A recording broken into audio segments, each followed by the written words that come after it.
Assalamualaikum warahmatullahi wabarakatuh. Perkenalkan, nama saya Andi Kristiani. Saya Reza Dewa. Saya Kristiani Budin Gunawan. Saya Firza Yunazar. Kami dari kelas 3 SMK Negeri 3 Banjar. Tujuan kami membuat video ini yaitu untuk melaksanakan tugas P5 mengenai budaya positif di lingkungan sekolah yang melibatkan guru-guru yang ada di sekolah. Yuk simak video berikut ini.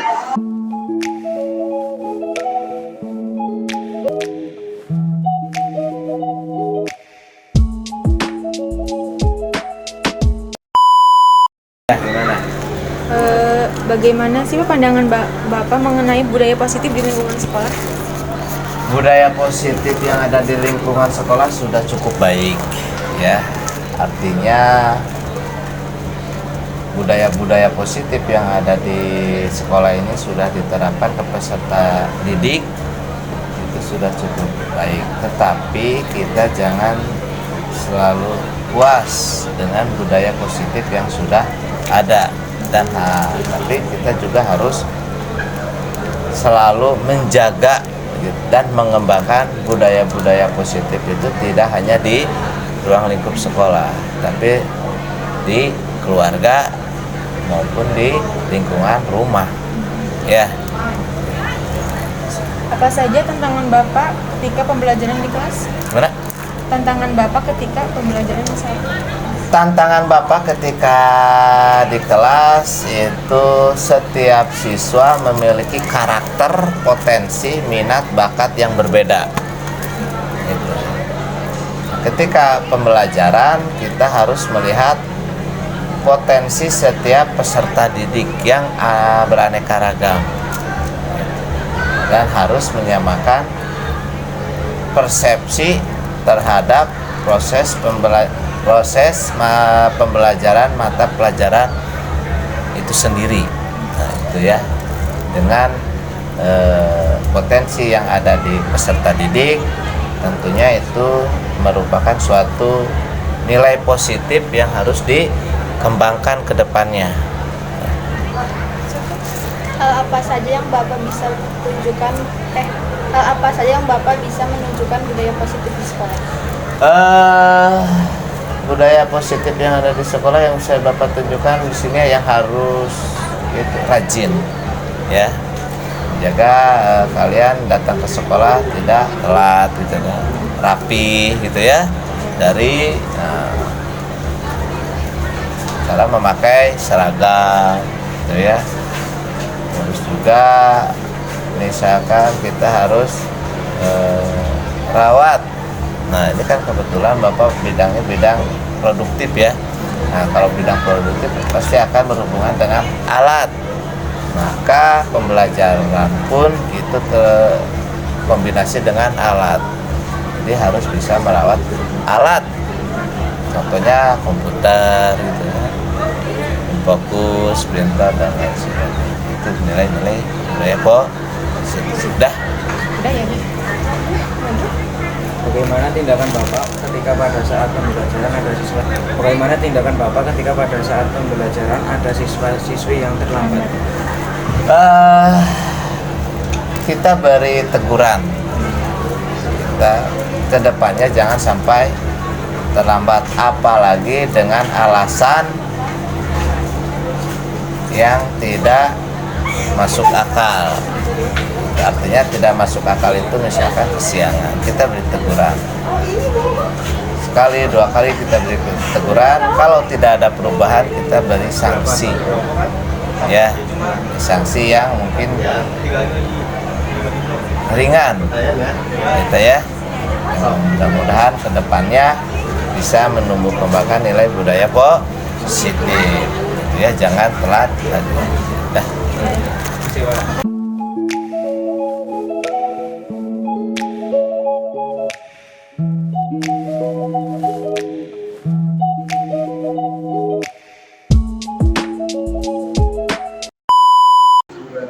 Tentang bagaimana pendapat ibu guru tentang budaya positif di sekolah. Pertanyaannya Bagaimana pendapat Ibu tentang budaya positif di sekolah? Budaya positif di sekolah. Budaya itu adalah suatu kebiasaan, kebiasaan yang baik. Kebiasaan baik di sekolah itu untuk siswa ya. Untuk siswa dituangkan ada di tata tertib. Tata tertib sudah tertulis di situ banyak sekali yang harus dipatuhi. Karena dari tata tertib kita bisa menjadi kebiasaan baik itu, ya kan? Misalnya kita langgar tata tertib itu berarti budaya positif itu kita kurang bisa bertanggung jawab, berarti kurang bisa melatih diri sendiri, gitu ya. Contohnya tapi sekolah kirim Jangan buang sampah jangan buang sampah sembarangan, itu termasuk budaya kan, budaya positif. Dan di situ juga udah ada kan di tata tertib ini. Lalu saya ingin menanyakan pendapat Ibu. Apa saja yang menurut Ibu guru yang bisa menunjukkan budaya di sekolah?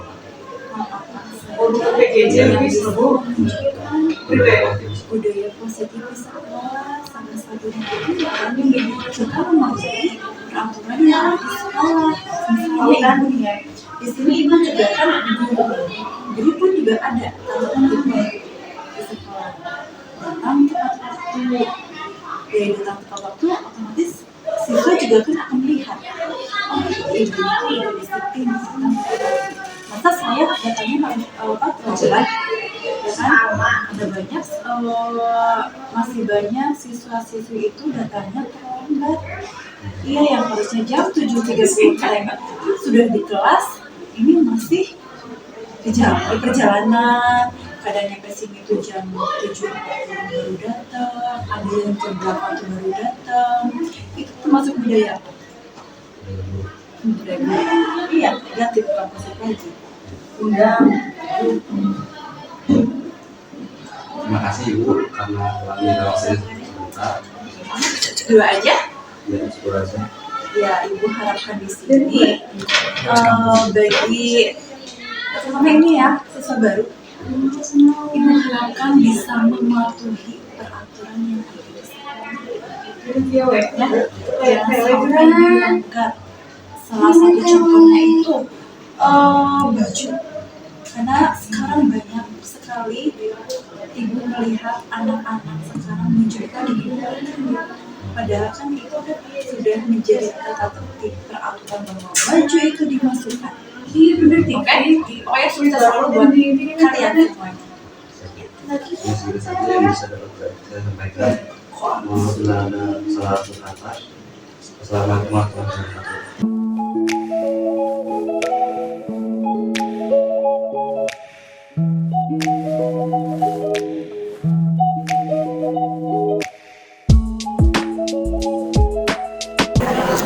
Bagaimana sih pendapat Ibu mengenai budaya positif di lingkungan sekolah?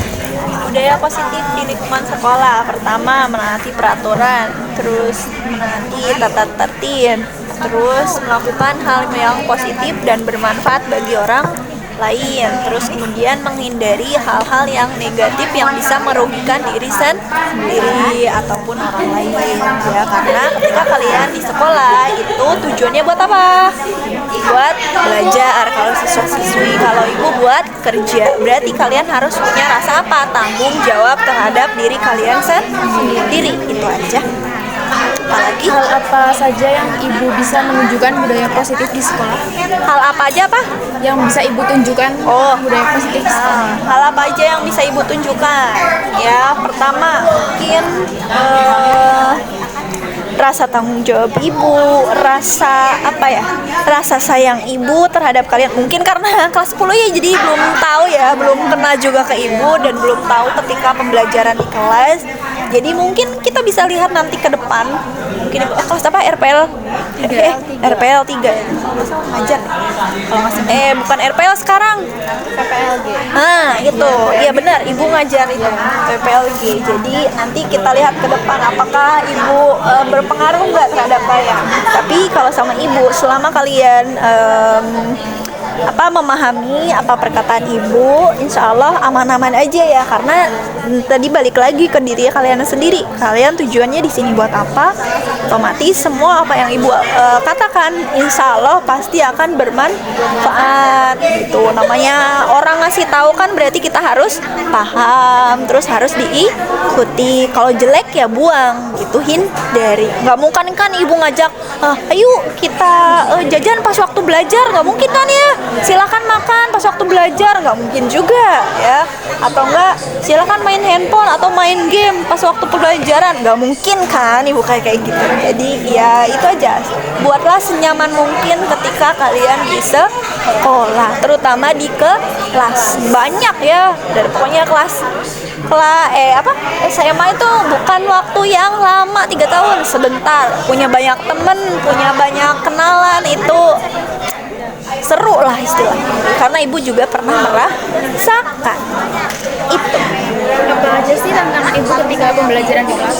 Nah, tantangannya banyak ya. Salah satunya mungkin tadi kalau misalkan kalian nggak paham apa yang ibu sampaikan, mental nih ibu kasih tahu nggak mudeng gitu ya, atau nggak nurut. Pertama ada 3 cara, mungkin 4 ya. Pertama, ibu kasih tahu dulu. Kedua, ibu ajak.